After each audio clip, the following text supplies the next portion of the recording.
با سلامی چو بوی خوش آشنایی. بسیار محبت کردید که بیننده عزیز برنامه کوچه هنر هستید. در کوچه پس کوچه های هنر قدم میزنیم، اما گاهی اوقات در این پس کوچه ها با چهره های برخورد میکنیم که استثنایی هستند. حالا چرا صحبت از این استثنا میکنم؟ من همیشه میگم شخصیت هنرمندا رو با هنرشون جدا کنیم. یعنی شاید یک نقاش بسیار خوبی باشه، استاد بزرگواری باشه، اما شخصیتش مطابق میل ما نباشه. واقعا فکر میکنیم که در تاریخ هنر نقاشانی مثل ونگوگ یا گوگن، این دیوانه هایی که یکی گوششو برید، یکی آشوب به پا کرد، شاید اگر در زمان ما زندگی میکردن شاید 10 دقیقه هم اونها رو نمیتونستیم طاقت بیاریم. اما امروزه تابلوهاشون جزو آثار گرانقدر موزه های بزرگ دنیاست. بنابراین شخصیت هنرمندان رو با هنرشون من همیشه جدا میکنم، اما گاهی اوقات با هنرمندانی برخورد میکنیم که هم شخصیت ویژه‌ای دارن و هم هنر ویژه‌ای دارن و یکی از این شخصیت ها مهمان عزیز برنامه کوچه هنره که من بسیار به هنرش احترام میگذارم. به خصوص مطلبی رو که همیشه در برنامه هام گفتم که ما مردان ایرانی مدیون خانم ها هستیم، برای که در طول تاریخ آنچنان که باید و شاید خانم ها رو جدی نگرفتیم، مخصوصا در رشته هنر. بنابراین من دستای پرمهر هنرمندان زن رو میفشارم و احترام ویژه‌ای براشون قائل هستم. خب، و این مهمان مورد علاقه من، مهمان استثنایی من، بانوی هنرمندی است که چهره‌ای بسیار گیرا داره و صدای استثنایی. خانم ها، آقایان، سرکار خانم شکیلا مهمان من هستن. بسیار خوش آمدین به برنامه. یک دنیا متشکر از این معرفی زیبا. شما همیشه به من لطف داشتید. خواهش میکنم. ممنون از دعوتتون.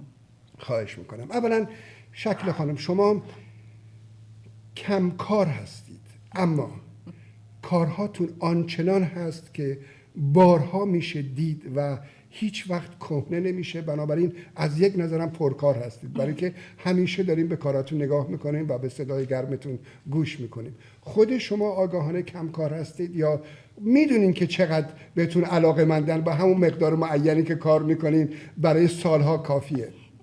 من فکر نمی کنم من کم کار هستم. من تو این 19 سالی که تو کار هنری بودم سعی کردم که هر 1.5 سال به طور متوسط یک آلبوم به بازار بدم و این کاریست که اکثر هنرمندای خوب ما میکنن. بیشتر از سالی احیانا 1-2 سال یک آلبوم دادن واقعا امکانش نیست اگه کار خوب آدم بخواد بده به بازار.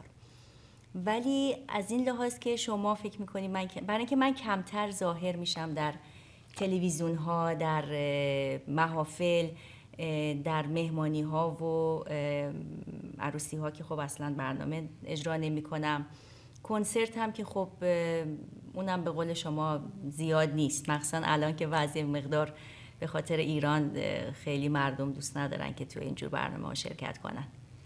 فکر میکنم اون باعث شده که شما فکر کنی من کم کارم. نه، لغت کمکاری رو که به کار میبرم به خاطر تعداد آهنگای آلبوماتون نیست.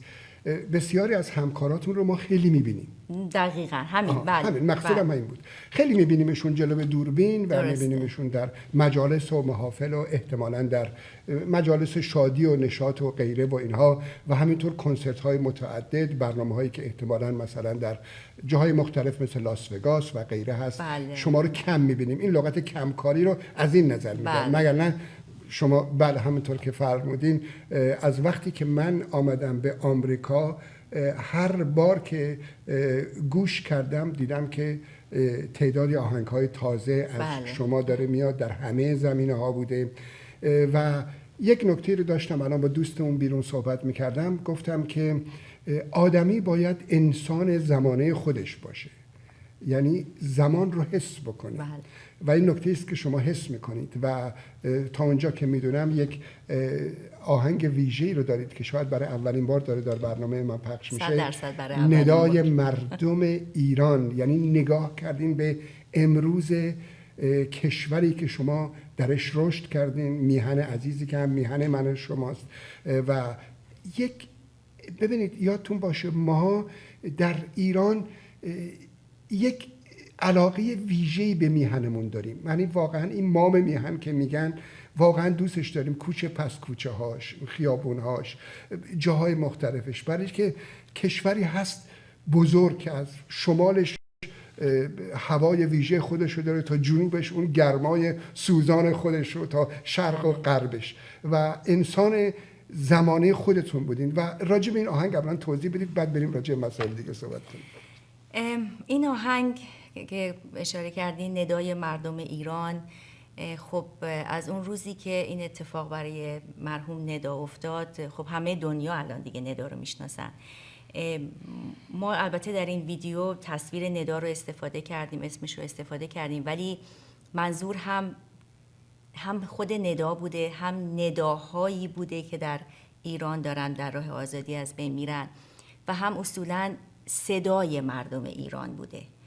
وقتی که من دارم با خدا در ویدیو، حالا میبینی راز و نیاز میکنم، میگم چرا صدای مردم رو نمیشنوی، ندای مردم رو نمیشنوی.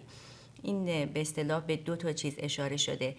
و خب تحت تاثیر این اتفاقاتی که افتاد، گروه مستان اینجا بود برای کنسرت و من رفته بودم اتفاقا در کنسرتشون شرکت کردم. همای، پرواز همای به من گفت من این آهنگ رو وقتی که ندا رو دیده بوده، گویا شعر براش، خودش میگفت شعر اومد روی کاغذ و آهنگ رو طبق شعر در عرض مثل این که چند دقیقه همه چی با هم جور میشه. گفت دلم میخواست خودم بخونم، ولی فکر میکنم اگه تو بخونی اثر خیلی بیشتری داره، و لطف کرد آهنگ رو داد به من و گروه مستانم تنظیمش کردن و سعی کردیم یک ویدیوی پرخرج، اون چی که واقعا حق این شعر و آهنگ و اوضاع الان کنونی ایران هست ویدیو براش تهیه کنیم. و خوشبختانه یک آقای وطن دوست که دوستم ندارن اسمشون اصلا ذکر بشه، سرمایه گذاشتن برای این ویدیو، چون تمام ویدیو انیمیشن هست و میدونین که خرجش خیلی بالاست انیمیشن. و فکر میکنم کار فوق العاده زیبایی شده. آهنگ 6 دقیقه خورده است، شما متوجه نمیشین چجوری آهنگ تموم میشه.